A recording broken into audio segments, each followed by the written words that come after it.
नमस्कार, मी रुचिता. ॲग्रोमध्ये आपल्या सर्वांचं स्वागत. राज्यात सध्या ऊस तोडणीचा हंगाम सुरू आहे. ऊसाची तोडणी झाल्यानंतर शेतात मोठ्या प्रमाणावर ऊसाचं पाचट उरतं. पण वास्तविक पाहता बरेच शेतकरी हे पाचट सहसा जाळून टाकतात. पण सगळीकडे सांगतात की हे पाचट जाळू नका. पण हे सांगण्यामागचं कारण नेमकं काय आहे तेच आपण आजच्या व्हिडिओमधून जाणून घेणार आहोत. शेतामध्ये पाचट जाळून टाकणं तात्पुरतं सोपं वाटत असलं तरी त्याचे मातीच्या आरोग्यावर, पर्यावरणावर आणि शेतकऱ्यांच्या आर्थिक हितावर दीर्घकालीन गंभीर परिणाम होत असतात.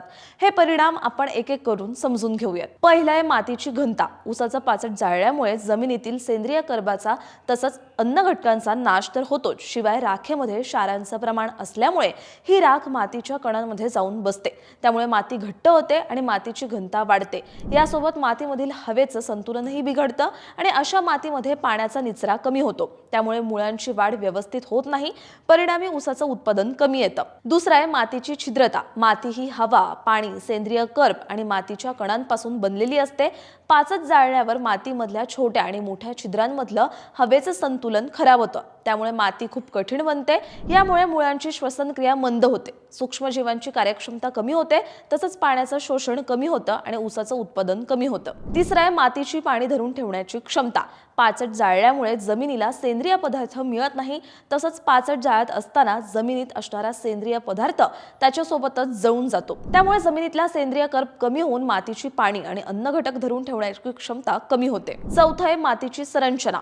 पाचट जाळल्यामुळे मातीमध्ये क्षारांचं प्रमाण वाढतं आणि माती घट्ट बनते. मातीमध्ये हवेचं संतुलन व्यवस्थित राहत नाही आणि मातीची मोठ्या प्रमाणावर धूप होते. त्यामुळे अशा मातीमध्ये ऊसाचं अपेक्षित उत्पादन शेतकऱ्यांना मिळत नाही. यासोबतच आणखी एक महत्त्वाचं कारण म्हणजे मातीमध्ये भरपूर जीवाणू असतात, जे पिकाला कळत न कळतपणे वाढीसाठी मदत करतात.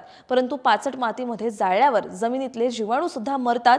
त्यामुळे मातीची सजीवता कमी होते. यानंतर सहावं कारण आहे मातीचा निचरा. पाचट जाळल्यामुळे मातीमध्ये कठीणपणा वाढून मातीमधला पाण्याचा निचरा कमालीचा खराब होतो. त्यामुळे मातीमध्ये क्षार साठून माती क्षारपड आणि चोपड बनते. मातीमध्ये हवेचं संतुलन न राहिल्यामुळे मुळांची वाढ व्यवस्थित होत नाही आणि या सगळ्यामुळे रासायनिक खतांची कार्यक्षमता कमी होऊन ऊसाचं उत्पादन कमी होतं. शेवटचं आहे हवेचं संतुलन. पाचट जाळल्यामुळे मातीमध्ये क्षार साठून माती कठीण बनते. त्यामुळे मातीमधील पाणी आणि हवेचं प्रमाण यामध्ये बदल होतात.